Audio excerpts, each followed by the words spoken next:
পরে একবার তোমাদেরকে গুড মর্নিং বলেছি, তবুও ভিডিওর শুরুতে একবার বলি গুড মর্নিং বন্ধুরা। কেমন আছো সবাই? আশা করছি তোমরা সবাই ভালো আছো, আর আমিও ভালো আছি। সবার ভিডিও ওই ফুল ফুল প্রাকৃতিক দৃশ্য দিয়ে হয়, আমার ভিডিও দেখো মাছ ভাজা দিয়ে শুরু করছি, কিচ্ছু করার নেই গো। তো এই ফলি মাছ আজকে রান্না করব।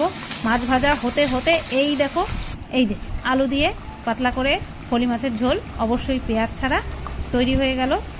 আর আরও একটা রান্না করব, আজকে দুপদ করব। অনেক দিন পর রান্না, অনেক দিন পর, 2 দিন পর না 3 দিন পর ঠিকঠাক করে রান্না করছি। 2 দিন তো ঠিকঠাক করে আমি রান্না করিই নি। আর এই দিকে দেখো আমি হচ্ছে তোমার আলু পাতলা পাতলা করে কেটে নিয়ে ভাজছি। আর এটা করব হচ্ছে শিম আলুর তরকারি। প্রথমে আলুটাকে ভেজে নিচ্ছি, শিমটাকে হালকা ভাপ দিয়ে রেখে দিয়েছি। তো আলুটাকে প্রথমে ভেজে নিই, তারপরে শিমটাকে বেশিক্ষণ ভাজতে হবে না। ওদিকে শিম ভাজা বসিয়ে নিয়ে আমি শেরুকে খাইয়ে নেব। ঠিক আছে, মাছের ঝোলটা হয়ে গেল। আমি মাছের ঝোলের গ্যাসটা বন্ধ করে দিলাম, এই যে বন্ধ করে দিয়েছি। আর এই ঢাকনাটা দিয়ে দিলাম আলুর উপরে। এই যে দেখো শিম একদম গলেও যায়নি, আবার একটুখানি ভাবটা সেটাও চলে গেছে। তো চলো শিম আলুর তরকারি তোমাদের ফাইনাল লুকটা দেখিয়ে দিই। লঙ্কার গুঁড়ো 1 ফোঁটাও ব্যবহার করিনি, না মাছের ঝোলে না শিম আলুর তরকারিতে, পুরোটাই কাঁচা লঙ্কা দিয়ে হচ্ছে। আর আমি যখন ভয়েস ওভার দিচ্ছি সেরু বদমাইশি করছে, শুনতেই পাচ্ছ তোমরা। ঠেলার নাম বাবাজি, যেই ঠেলায় পড়েছি অমনি শুকনো লঙ্কা খাওয়া বন্ধ করেছি। আর এখনও কিন্তু বর কাজে যায়নি, এই যে হয়ে গেল, গ্যাস বন্ধ করে দিলাম। এই যে বরের ভাতটা রেখে দিয়েছি। আর ও আচ্ছা, শিম ভাজতে ভাজতে আমি কি করেছি, শেরুর ভাতটা মেখে রেখেছি, এইবার শেরুকে খাওয়াতে যাব, মনে নেই গো। আর এদিকে বর খেয়ে যাবে হচ্ছে এগ অমলেট দিয়ে, তাই এই যে ভেজে দিচ্ছি। আমি তো খাবো না, কারণ ওই যে ঠেলার নাম বাবাজি, সেই কারণে বেশ কয়েকদিন আমাকে রেস্টে থাকতে হবে, আর সেই রেস্ট্রিকশানটা বজায় রাখতে হবে, নতুবা কিন্তু এই গরমে আমি আবার অসুস্থ হয়ে পড়ব। শুনতে পাচ্ছ শেরু কি করছে, ওর বাবার সাথে এরকম করছে। আমি রাত্রেবেলা ভয়েস ওভার দিচ্ছি, আর বাবার সাথে খাওয়া দাওয়ার পরে এরকম করছে।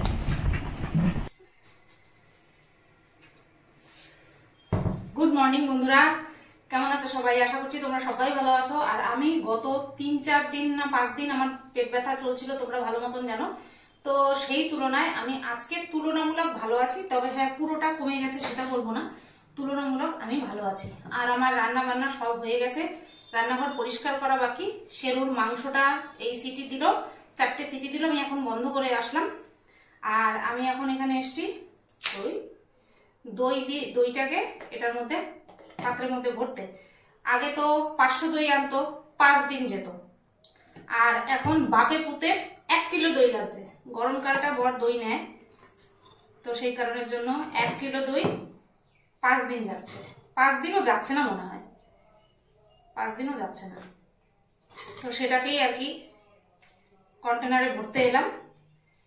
কালকে রাত্রেই নিয়ে এসেছিল। আর বর খেয়ে দিয়ে কাজে চলে গেছে অনেকক্ষণ। আমি বলেছিলাম তোমাদের যে আমি চেষ্টা করবো 8:30টার মধ্যে খেয়ে নিতে, কিন্তু হয় না।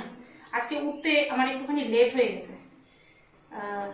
কালকে শুয়েছি খুব দেরি করে, এমন কিন্তু না, মানে ঘুমটা ভালো হয়েছে এই কারণে। মানে আরও 5টার সময় ঘুমটা ভেঙে গেছে, উঠে বাথরুম থেকে গিয়ে আবার শুয়েছি, ব্যাস। আমি উঠে দেখি 7:42 বাজে। তো ওই সময় উঠলে তো আর 8:30টার সময় খাওয়া যায় না, না? আমার তো তৈরি করতে হবে। 2 দিন আমি ঠিক মতন রান্না করতে পারিনি, 2 দিন রান্না করতে পারিনি। আজকে পুরো রান্না করতে হলো। বরকে তো দেখলে এগ অমলেট দিয়ে খেতে দিলাম, আর আমি শিম আলুর তরকারিটা দিয়ে খেয়েছি। ঝাল একদম কম করে দিয়েছি, আর পুরোটাই কাঁচা লঙ্কার উপরে। খেতে যেরকম অসাধারণ হয় ঠিক সেরকম অসাধারণ হয়েছে। এইভাবে মানে শিম শুটকি বলো, শিম বটি বলো, তার থেকে আমার এইভাবে বেশি ভালো লাগে।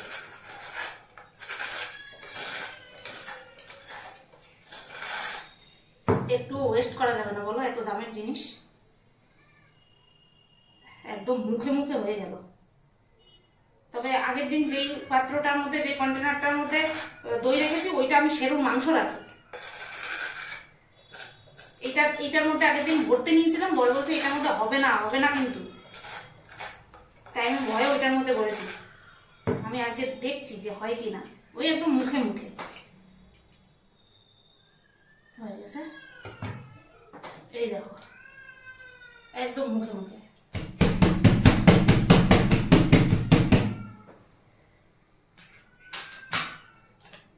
আটকানো হয়েছে। এবার ভাতটা ফেলে দেবো, এরকম আরো ভার আসবে না। এই ভাতটা আজকে আর ফেলবো না, এটাকে ভালো করে মেজে নিয়ে এটার মধ্যে জল রেখে বাইরে রাখবো, জল দিয়ে বাইরে রাখবো, যাতে ওই কুকুর, বিড়াল, পাখি জল খেতে পারে, কারণ গরম পড়ে গেছে। ছাদে একটা পাত্র রাখবো আর বাইরে একটা পাত্র রাখবো। ছাদে হচ্ছে পাখিদের জন্য আর নিচে হচ্ছে চতুষ্পদ প্রাণীর জন্য। তোমরাও রাখবে কিন্তু অবশ্যই, হ্যাঁ, আমি জানি তোমরা রাখো, তারপরেও নাও। চলো, তো রান্নাঘর আমি গুছিয়ে আসলাম, আর একবারও একটুখানিও দাঁড়াইনি, সাথে সাথে মানে ঘর মুছতে চলে এসেছি লাঠি হাতে নিয়ে। এটাকে তো লাঠি হাতে নিয়ে বলে, তো এটা হচ্ছে মপস্টিক। তো সেটা নিয়েই আমি ঘর মুছতে চলে এলাম। আর প্রত্যেক সময় যেইভাবে মুছি ওই ঘর মুছে নিয়ে তারপরে, এটা প্রথম থেকে অভ্যাস তৈরি হয়েছে কি করে জানো তো, যখন ওই রান্নাঘরের পাশের ঘরটায় না আগে ঠাকুর পাতা ছিল, ঠাকুর অর্থে ওই কার্তিক ঠাকুর দিয়েছিল। প্রথম যেই বছর দিয়েছিল সেই বছর আমার ছোট জায়ের সন্তান আর কি পৃথিবী ছেড়ে চলে যায়, মানে জন্মানোর সাথে সাথেই। সেই কারণের জন্য আমি প্রথম বছর কার্তিক ঠাকুরের পুজোটা করতে পারিনি, তো ঘরেই রেখে দিয়েছিলাম। টোটাল 4 বছর ছিল, প্রত্যেক ঘরে 3 বছর থাকে। আবার অনেকে কার্তিক ঠাকুরের পুজো 12 মাস করে। ওই যে মাঝখানে আমি একটুখানি আবার শেরুকে আদর করে নিলাম, আর বাধা রয়েছে শেরু, জানোই তো, ঘর মোছার সময় দরজা জানলা খুলে রাখতে হয়, আর নতবা ও বেরিয়ে যায়, সেই কারণে বেঁধে রেখেছি। তো প্রথম বছর ওই কারণে আমি পুজো করতে পারিনি। তো 3 বছর ঠাকুরকে শুধু এমনি রেখে দেবো, তার জল ফুল দিয়েছিলাম। তো সেই কারণের জন্য এই রান্নাঘরের পাশের ঘরে ওই সিংহাসন পাতা ছিল, তো সেই থেকেই ওই ঘরটা আগে মোছা হয়। তো এখনও সেই অবস্থাটাই রয়ে গেছে, যদিও বা এখন ওই ঘরে ঠাকুর নেই। এখন তো ঠাকুর ঘরের সামনে, মানে ঠাকুর ঘরটা বর মুছে দেয়, অসুবিধা হয় না। বাবা, চোখ মুখের কি অবস্থা গো, কি ভয়ঙ্কর অবস্থা চোখ মুখের। 11:30 বাজে বন্ধুরা, সব কাজ করে এলাম, দেখতেই পেলে সব কাজ কমপ্লিট। স্নান করা, পুজো দেওয়া, ভাত বসানো বাকি, এগুলো কাজের মধ্যে পড়ে না।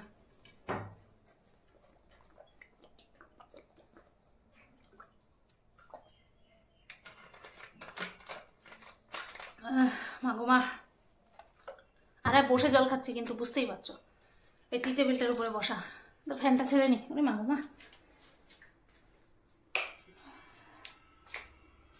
বাপরে,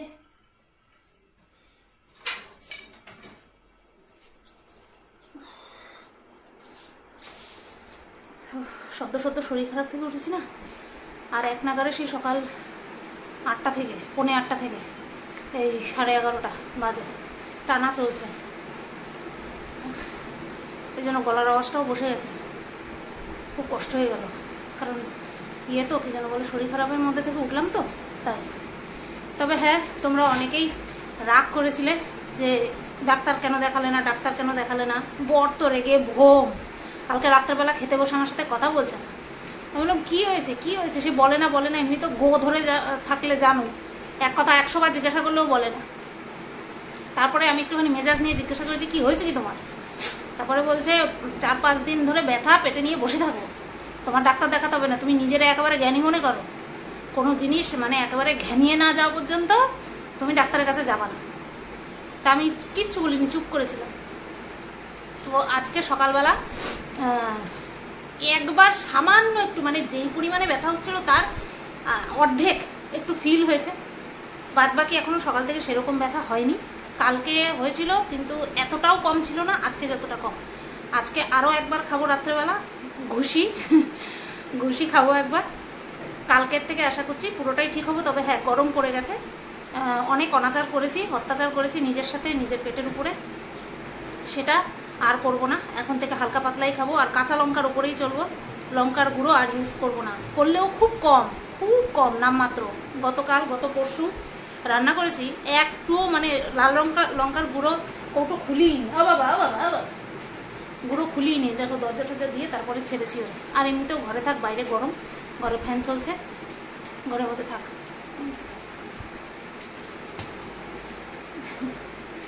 তো যাই হোক বন্ধুরা, যত মানে মেডিসিন কম খেয়ে পারা যায়, ওষুধ তো ভালো জিনিস না, মানে না পারতে মানুষ খায়। আর আমি এককালে এত ওষুধ খেয়েছি না এই পেটের জন্য, এত ওষুধ, যে যা বলেছে তাই খেয়েছি, যে যা বলেছে। মানে ওই সময় এমন পরিস্থিতি হয়ে গেছিল, বিশেষ করে এই বিয়ের পর এখানে এসে এই তেল মশলা, তোমরা আমার তরকারিতে তেল মশলা বলো, যাই হোক বেশি কিছু বলতে নেই, ভিডিওর মধ্যে। তো এখানে এসে প্রথম তো শ্যুট হয়নি, সেই যে পেট খারাপ, 2 মাস টানা পেট খারাপ। 2 মাস একটা মেয়ের পেট খারাপ যদি থাকে, একটা মানুষের যদি পেট খারাপ থাকে, তার মধ্যে সে যদি 3 বেলা না খেয়ে থাকে, তাহলে সে যে বেঁচে আছে, মানে আমি যে বেঁচে আছি এই বড় না। ডাক্তার বলছিল, আমার ওষুধের লিস্ট দেখেছে যে কী কী ওষুধ খাওয়ানো হয়েছে, দেখে আমার সামনে বলছে এদের তো পেট খারাপের সব ওষুধ, পেটের সব ওষুধ দেওয়া হয়ে গেছে, আর তো কোনো ওষুধ বাকি নেই। এবার ভাবো, একটা রোগীর সামনে যদি এই কথা বলে, তাহলে তার মানসিক কন্ডিশন কীরকম হয়। আমি তো বলেছিলাম মা, আমার মনে হয় সংসার করা হলো না। তো যাই হোক, সেখান থেকে আজকে এই জায়গায় অ্যাকচুয়ালি 2 মাস কন্টিনিউ আমি ভুগেছি। তখন অনেক কিছু জানতাম না, তাই না? অনেক কিছু জানতাম না, যে কীভাবে নিজেকে চলতে হবে, কীভাবে খাওয়া দাওয়া মেনটেন করতে হবে, জানতাম না। সেই কারণে এতদিন আমি ভুগেছি, নতুবা এত ভুগতাম না। লাস্ট যে আমি ডাক্তারটা দেখিয়েছি ধন্বন্তরী আমার জন্য, ডাক্তার অরিজিৎ ব্যানার্জি, উনি আমার রোগটা ধরতে পেরেছিলেন এবং কি কি খাওয়া বারণ সেটা বলেছিলেন। আর সে তারপর থেকে আমার রোগের প্রকোপটা খুব কম, কারণ কন্ট্রোল করি। এই পুরো কন্ট্রোল করা হয়নি, কারণ ওই বরের রান্নাও আমি করি, তো এবার আমার জন্য বর এটা ওটা খাবে না, সেই কারণে খেয়েছি। তার মধ্যে আমি আবার এক্সট্রা মাতব্বরি করে আমি অনেক কিছু খেয়েছি, যেটা কিনা আমার খাবার, মিষ্টি দেখলে লোভ সামলাতে পারি না, মানে যা যা আমার খাবার তাই দেখলে লোভ সামলাতে পারি না। ক্যাডবেরি একটা, মানে 36 গ্রাম না, হ্যাঁ 36 গ্রামের একটা ক্যাডবেরি বার, এই সিল্ক একবারে ধরে খেয়ে ফেলেছি। এবার ভাবো, আর মানুষ আমার ভালোবেসে যেই শুনেছে আমি ক্যাডবেরি ভালোকে ক্যাডবেরি দিয়েওছে, আর আমি খেয়েওছি, ব্যাস আর কোথায় যাওয়া। সেগুলি জমতে আজকেই।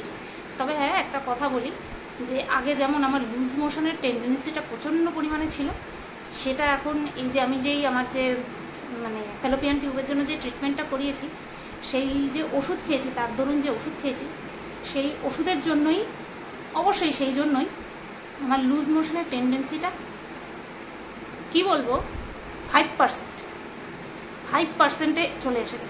হয় না বললেই চলে।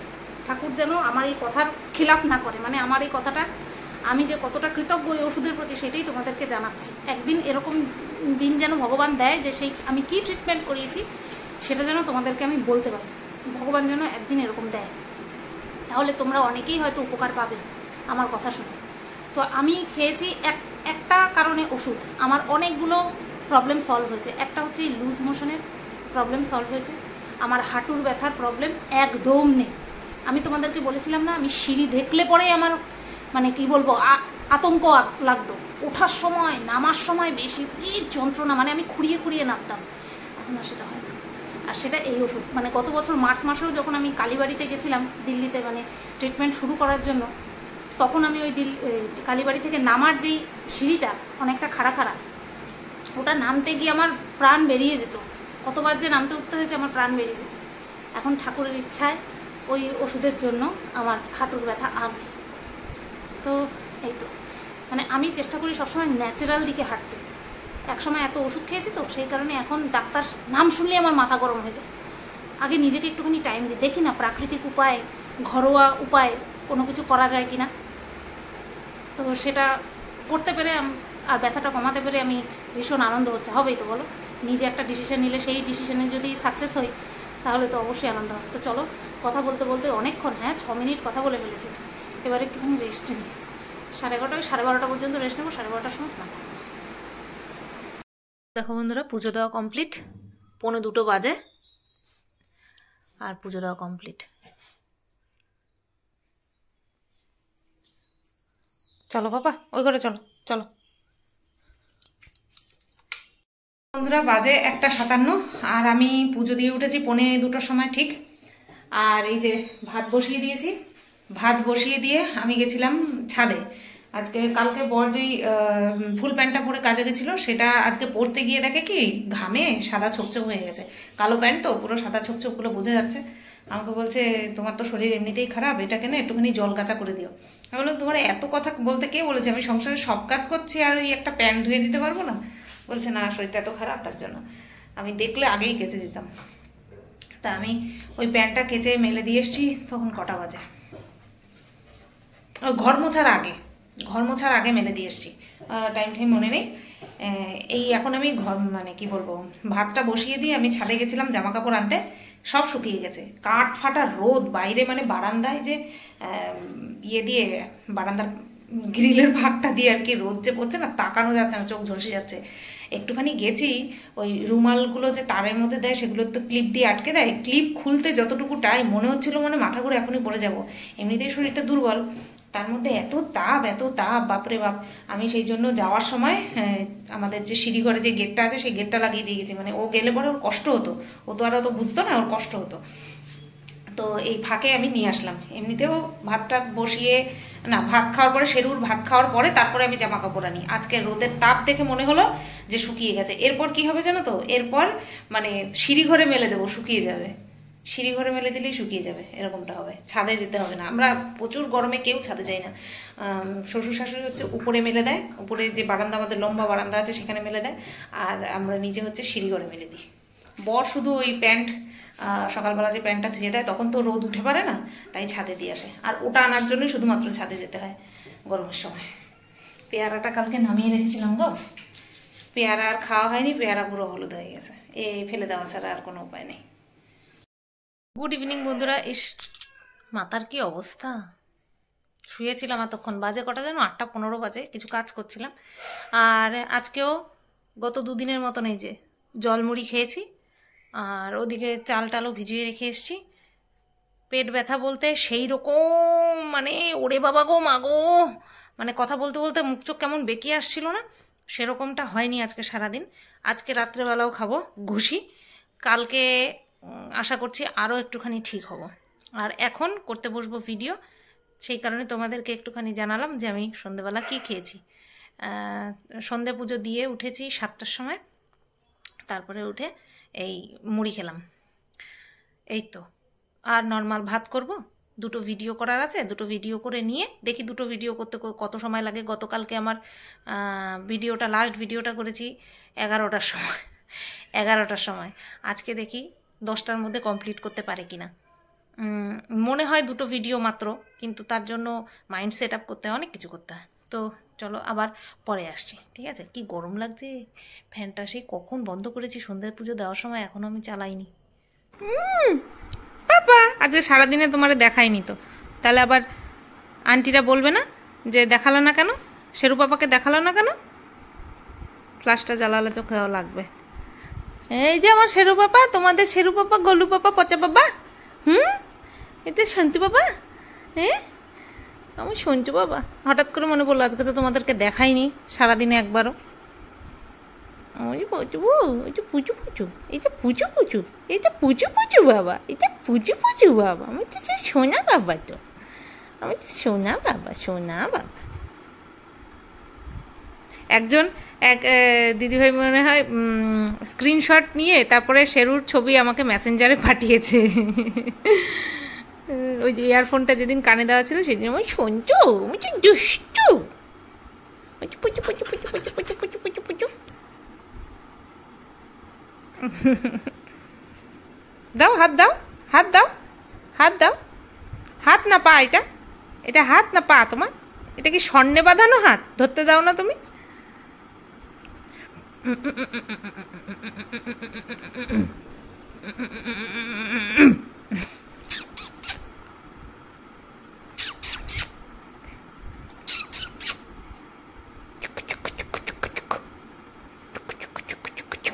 নাও, আন্টিরা মন ভরে দেখে নিয়েছ ছেরু পাপাকে, ছেরু পাপাকে দেখে নিয়েছ।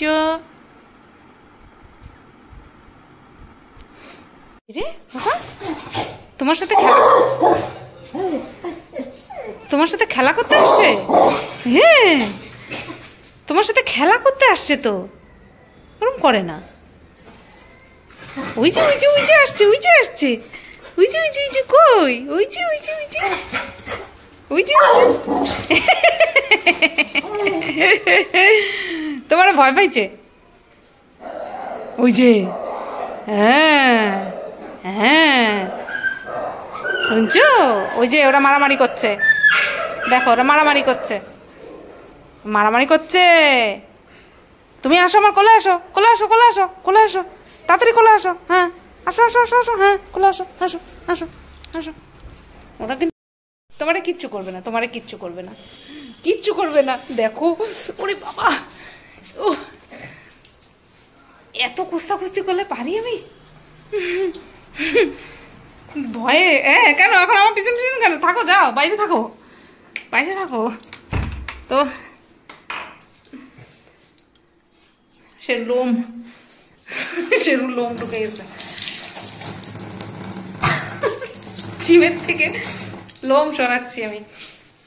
দেখো না এসে বসে পড়ছে, এত ভীতু আমার ছেলে, এত ভীতু মানা যায়? হ্যাঁ মানা যায়? এই তুই আমার ছেলে, তুই এত ভীতু কেন রে? তো ভাত বসিয়েছি, ভাতটা এবার গড় দেবো। বরের ট্রেনটা মানে পড়ছে আসে, সেই ট্রেন ঢোকার টাইম হয়ে গেছে। টাইম মানে শুনেছি, এবার সেই ট্রেন কিনা দেখতে হবে, হলে পরে আর 2 মিনিটের মধ্যে ঢুকে যাবে, আর না হলে পরে আরও দেরি হবে, দেখা যায়। তো বন্ধুরা বাজে এখন 11টা 10, আর খাওয়া দাওয়া হয়ে গেছে, সবার খাওয়া দাওয়া হয়ে গেছে। ভিডিওটা এন্ড করতে আসলাম। তো চলো, শেরুরও খাওয়া দাওয়া হয়ে গেছে। শেরুর 1 নম্বর 2 নম্বর আজকে করেনি রাত্রেবেলা। প্রত্যেক দিন একই নিয়ম পালন করে না, সেটা মানুষের ক্ষেত্রেও হয় না, ওদের ক্ষেত্রেও হয় না। তো চলো, সবাই ভালো থেকো, সুস্থ থেকো। কালকে আবার ওরা আর্লি যেতে হবে, তরকারি কিচ্ছু করা নেই, সেই একটা হেডেক রয়েছে, কি যে কালকে সকালবেলা করব তাই ভাবছি। এখন থেকেই ভেবে ভেবে ভয় লাগছে। আমাকে বলছে আমি কালকে বিরিয়ানি খেয়ে নেবো। এই গরমের মধ্যে বিরিয়ানি, আমার মনে যদি থাকতো তাহলে আজকে বেশি করে রান্না করে কালকের জন্য রেখে দিতাম। তো কি আর করা যাবে, কালকে আরও তাড়াতাড়ি উঠতে হবে, উঠে করে দিতে হবে। দই তো আছে, আর 1 পদ রান্না করে দিলে হয়ে যাবে। তো চলো, সবাই ভালো থেকো, সুস্থ থেকো, টাটা।